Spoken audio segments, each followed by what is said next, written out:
Hello, Assalamu alaikum students. This is your teacher Azka, um, and this video is specifically going for O levels IGCSE business for paper 1 and for paper 2. So this video is basically consisting on some advices and like some points which you should do in the exams and which you should not. So let's go for that first. Okay. So first of all, we are going to discuss about the timings, that how much time you should invest on each part of questions. So first of all, let's talk about uh,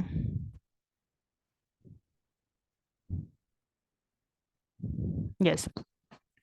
So this question paper is like this topic is going for paper 1.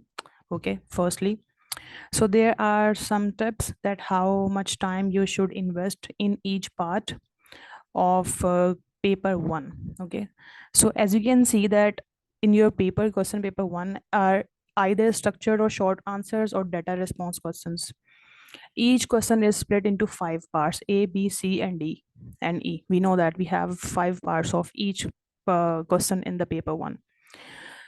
So if you see the question which is basically for the 2 marks, uh, what things you might be considering when you will be solving this paper.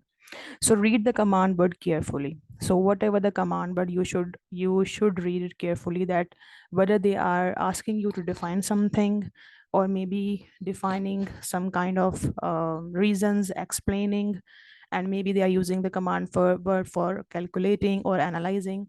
So first of all, you have to read the command word carefully, and this will help you know exactly what you need to do for each questions.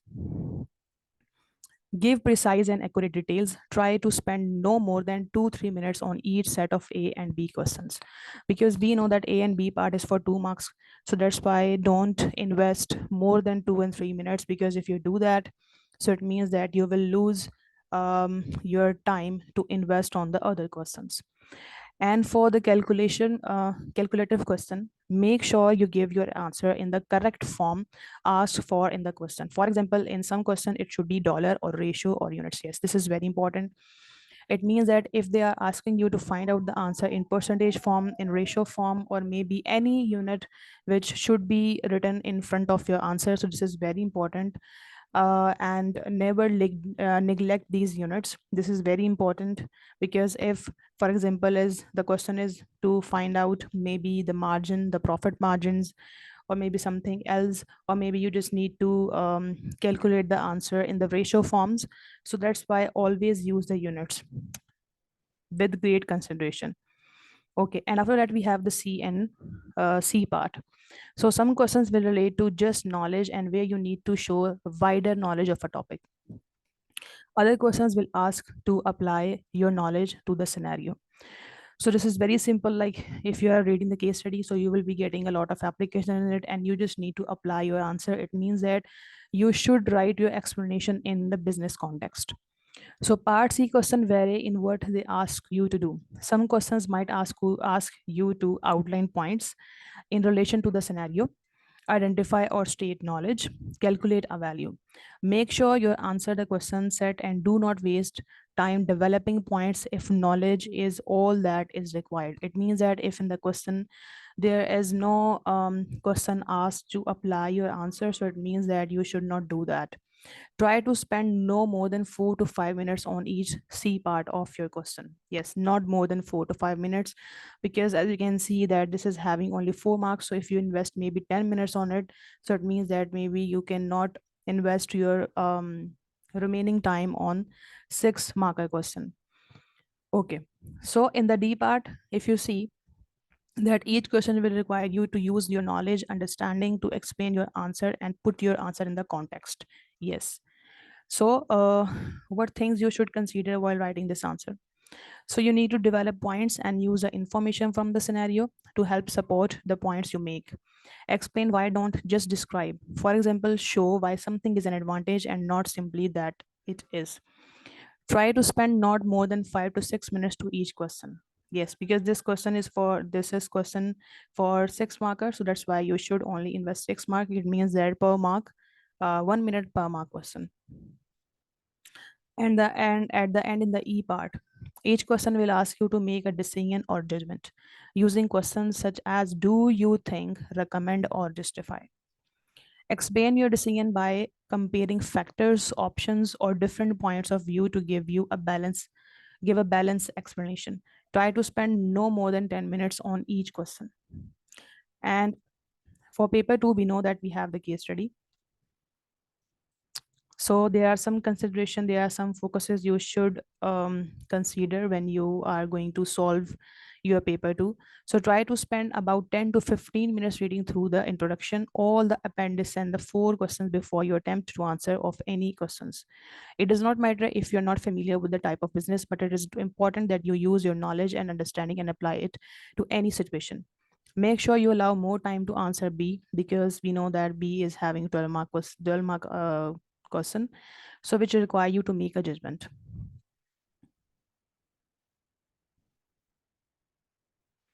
And part A question. So some questions will ask you to answer to the case study, while others will ask you to explain more points in journal terms.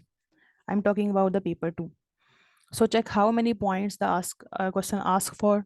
The fewer number of points, for example, 2 points, and more detail your answer needs to be. Yes, if you see like in this question, you have to write 4 reasons, so your answer should be in short form, but it should be relevant with the case. If the examiner is saying that you should relate it with the case, like this, explain 4 reasons why effective communication between the owner and employee in a business is important. So this is just a journal question, but if they are using some information from the case, so it means that you should stick on the case. So in these example questions, top one asks for 2 points, so each, yes, if you see that, um yes, so in this question, explain 2 possible reasons why Bethany wants the business to remain small.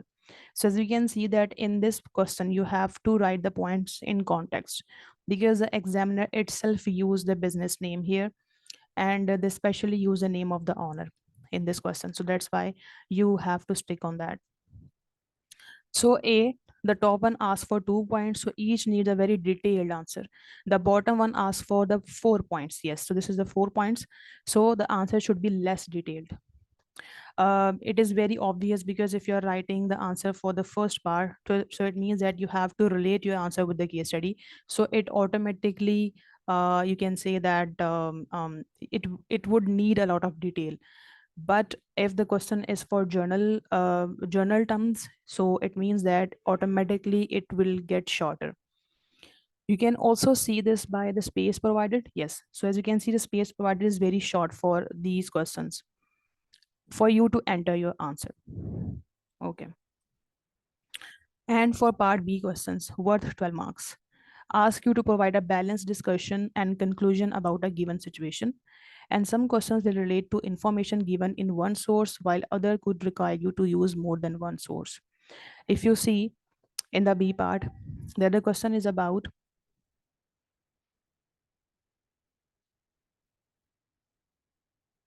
yes. So consider a weekly forecast in Appendix 2 for the 2 additional services Bethany could choose, haircuts or steam room. So as we can see that you have to make choice between these two. Include conclusion for the profit for the 2 services in your response. Which additional service should Bethany choose to offer? Justify your answer. And the B part here, the state the advantages and disadvantages of the following 3 ways to achieve good quality service at the health spa. Only employ high trained workers, record all customers' complaints, buy only the best quality materials to use in the health spa. Which do you think is the most important, and why? Justify your answer. So some questions will relate to information given in the one source, while other could require you to use more than one source. So as you can see that we have to use more than one source in this second part of this question. So if you finish earlier, reread and check your answer, adding more relevant points and comment if you feel that they are needed. Yes. Because for example, if you haven't developed your analysis, or maybe if you haven't developed your conclusion part, so that means that if you are rereading it, so maybe you will be finding a lot of mistakes in it, so you can now correct it. So that's why just make this thing a habit, that always, whether it is a business paper or maybe economics or accounting, so you should basically reread your all answers which you have given in the paper. So part A and B question, these questions are similar to paper 1E questions. The difference is that you will need to provide more detailed explanations. Make sure you fully developed each point made to show how or why it is important. Yes, you have to show this. Whenever you are going to make a choice, so you have, for example, four options or two options. Between those, basically you have to make a choice. So first of all, you have to talk about that why these all these options are important, and relate it with the business objectives, whatever it is it the operational objective, is it the marketing objectives, is it with linking with the HR objectives, so like anything.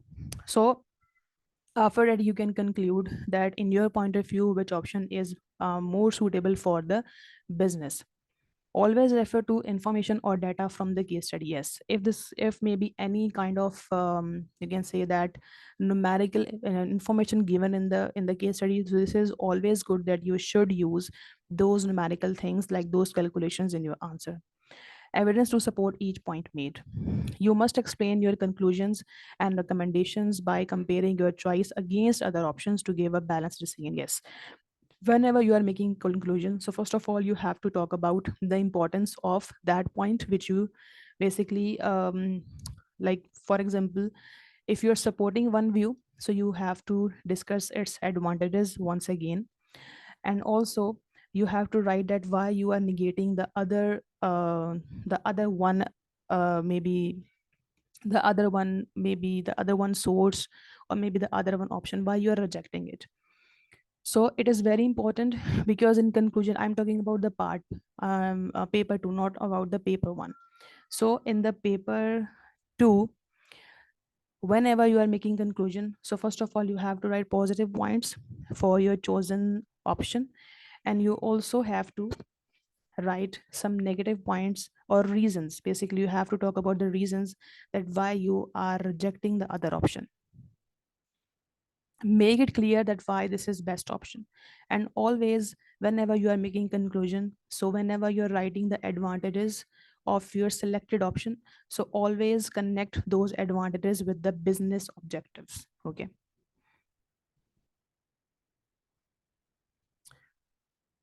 Okay, so as you can see that, yes, so this is for the paper 1. So as you see that this is basically candidate response. Yes. So explain two possible methods of internal communication. This is E part. It means that 6 mark question. So explain two possible methods of internal communication that a small business could use to inform workers about a possible expansion. Justify which method should be chosen. Okay. So as you can see, um, basically they are talking about the internal communication. So whenever you are writing the advantages or disadvantages, always link it with um, yes. So as you can see that they're talking about that a small business could use to inform workers about a possible expansion. So this is very very important thing to talk. So always connect your internal communication advantages with this message. This is your object basically. So you should connect the advantages or disadvantages of internal communication, whatever you are going to explain. So you should link that pros and cons with this message. So one method is a meeting. Okay. Meetings are good because you can get everyone together. And if someone has any questions, it is easy to respond quickly to everyone, which can help stop any misunderstandings. Although the problem with meetings is that they take time and are difficult to arrange. Yes.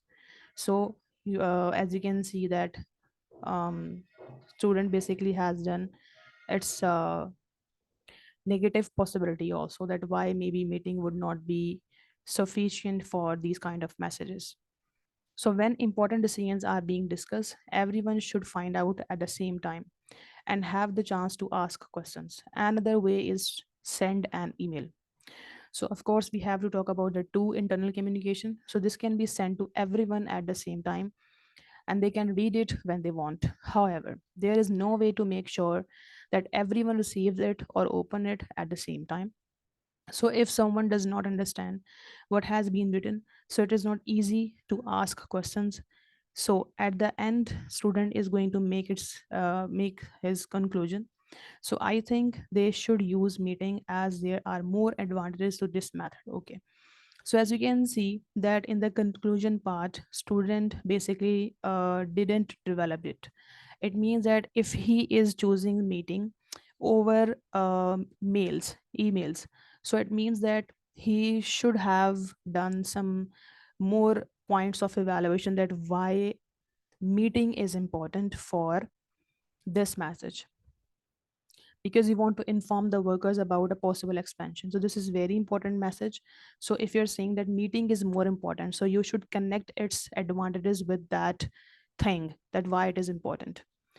So as we can see that examiner said that second part of the question requires you to make a choice as to which method is likely to be more suitable. So here a choice is made, but there is no clear evidence or reasons given to support the decision made. So, how basically this person can improve or could have been improved its answer? So, answer could be improved by giving a clear reason as why having a meeting better than using email. Using the information from the case study at the start of the question can help provide a basis for evaluation. And the question asks for methods of internal communication that a small business could use. So, this means that points such as size and cost could be developed as a supporting factors. And what type of common mistakes students do most of the time? So most common mistakes learners make when approaching evaluation questions are not explaining points in detail and not making a justified decision. Yes, so decision is not only about yes this is important. In my point of view, this is more important. You have to talk about it why it is important. And remember one thing, whenever you are going to write your conclusion and going to write advantages, more advantages in the evaluation part, so you should use some different advantages which you maybe shouldn't have written above. Many responses tend to identify different methods but do not develop the points to show how or why it is suitable or not, or offer explanation that could apply to a range of methods. So making a decision alone, such as yes or no, is not evaluation. So it is a reason behind the choice that the examiners are looking for. Okay, and there are some journal advices. In order to do your best when answering a question, make sure you address the question being asked, stay focused. Think carefully about how to define given term, ensuring your answer is clear and precise so that definition cannot be confused with another term. Yes, this is very important. Some students, always, for example, if the question is asking about defining the shareholder or maybe the stakeholder, so they always, do this mistake that they have like they give the definition of the stakeholders instead the shareholders. So this is very important that you should see that which type of terms they are asking for, and that is why this is very important to write precise and clear answer. So relate any knowledge to the question being asked. Consider the context of the information you are giving. Okay, so basically in the E part, now there is no marks for the application. Yes, but in the D part, you have to write the application, but not in the E part. Be clear and direct in any judgment or conclusions you are making.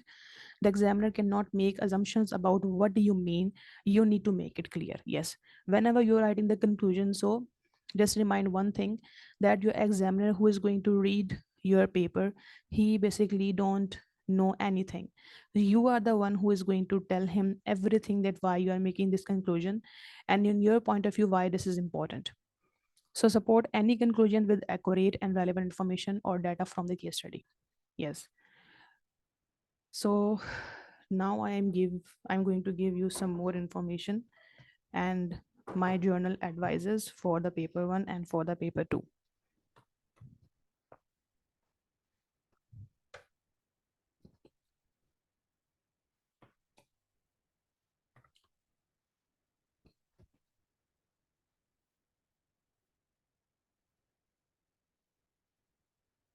Okay, so first of all, my advice is for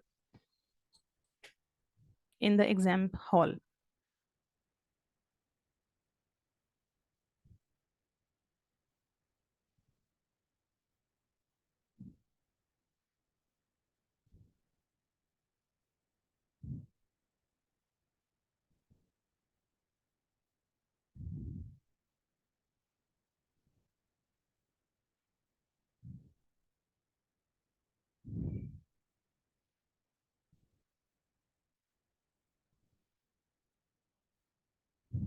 Yes. So now I'm going to give you some general advices for your exams. Okay. So first of all, in the exams, what things you should do. So read the instructions carefully and answer all the questions. Plan your time according to the marks for each questions. For example, maybe a question which worth 3 marks require less time and a short answer than one worth 10 marks or 8 marks or 12 marks. Not the 10 marks, basically 8 marks or the 12 marks. So if a question has several parts, then the parts with more marks will need more time and more developed answer. We know that. Do not leave out question or parts of the question. Remember, no answer means no mark. I have seen many people, and I have read many examiner report that most of our students, if they don't know that how to write this answer, and if they don't know that which information they should write in it, they always leave the question. So this is a very bad habit. You should write something in it. If even you are writing the knowledge or application or analysis, like if you're writing something, so surely you will get your marks. So read each question very carefully. Identify the command words. You could underline or highlight them. Yes, this is very important. Whenever you are reading the question, you should highlight their command words and also their like causes and their effects. Okay. So identify the other keywords and perhaps underline them too. Try to put the question into your own words to understand what is really asking. Make sure you have the correct focus. Read all parts of a question before starting your answer. Think carefully about what is needed for each part, and you will not need to repeat material. Yes, this is very important. I have seen that whenever student is maybe solving 12 marker question, 8 marker question, and 6 marker question in the paper one. For example, if they are writing certain advantages in their first paragraph, so yeah, they always repeat their advantages in their conclusion part also. This is not a right approach. You should not repeat your material. So read all parts of a question before starting your answer. Think carefully about what is needed for each part. You will not need to repeat. Yes, I have told this thing. Look carefully at the source material you are given. Read the title, key axis of graphs to find out exactly what is showing you. Look for dates, scale, and location. Try using colored pencils or pens to pick out anything that question asks you about. So, answer the question. This is very important. Use your knowledge and understanding. Do not just write all you know, only write what is needed to answer the question. I have seen again very a large number of students who always write a lot of point in maybe 6 marker question where basically there is no need to write much information. So plan your answers. Okay, think about what you want to say. Clear, concise, and well ordered, well argued, well supported answer get more marks than long, rambling, muddled, and repetitious answers. Quality is better than quantity. Yes. Use business studies terms in your answers where appropriate. When you are asked to calculate data, make sure you show your working. Look carefully at what units you need to use, such as percentage, and remember to include it in your answer. Use case material to support your answer. Make sure your writing is clear and easy to read. It is no good writing a brilliant answer if the examiner cannot read it. Because most of our students thinks that Cambridge doesn't value your writing. But if your writing is not readable, so it means that you will not get any mark for it. Look at the number of marks available for each part of a question. Do not spend too much time on one part if it is only worth 2 marks. Or alternatively, write only a short answer when a question is worth more marks. So, now paper 1 advice. Read the information given in each stem of the question carefully, as well as the questions themselves. Try to be as precise as possible because vague definitions and explanations are unlikely to get many marks. When a question stem contains some numerical data, try to make use of this data in your answer to show clear understanding of the information provided. Refer directly to the information from the scenario throughout your answer. This will help ensure that points raised are appropriate for the situation. Make sure you use a different point of application and analysis each time. If you are writing two analysis point in one question, so both time your analysis and your application should be not same. Okay, you will be asked to explain points, so it is important to develop your answer rather than just repeat the point made. Look at the question and think about why or how such points might be significant. When a question asks you to outline different options, it is no good providing two similar examples. Make sure that you identify two distinct points. If you are asked to consider or explain different options, it is no good just writing about one. Make sure you prefer to both options in your answer. When you are asked to make decision, it is important to make one. Many candidates assume that simply stating yes or no are a judgment. Yes, this is again very important point to remember. So make sure you can explain the reasons behind this statement. Now I am going to give you the paper 2 advice. So all the questions are based on the same case study scenario. Allow yourself to time to carefully read the information provided before you attempt the questions. You will be expected to apply your answers. Make sure you do so by making clear reference to the information in the case. You will have to develop all your answers. Take care to try to give a full explanation of positive and negative consequences of a business decision rather than offering a simple description. If you are asked to consider two or more options, it is no good just writing about one. You will be expected to discuss at least two options using both advantages and disadvantages of each one. You must also apply your answer using information from the case study to support your decision. If you are asked questions about the data in the case study, you will be expected to use that data rather than simply listing or repeating the figures. For example, if you may ask to calculate and analyze some ratios, look for a relationship between two or more sets of data and recognize what has happened to the number over time. And however, it is always useful to support your answer by referring back to the information and quoting data from it. Last advice, that many questions will ask you to make a justified recommendation. It is important to offer a decision based on a balanced argument. It means that you have to talk about the both options. The recommendation should compare and make reference as to why the alternate option were rejected as well as justifying the option that was chosen. So without repeating all of the previous analysis.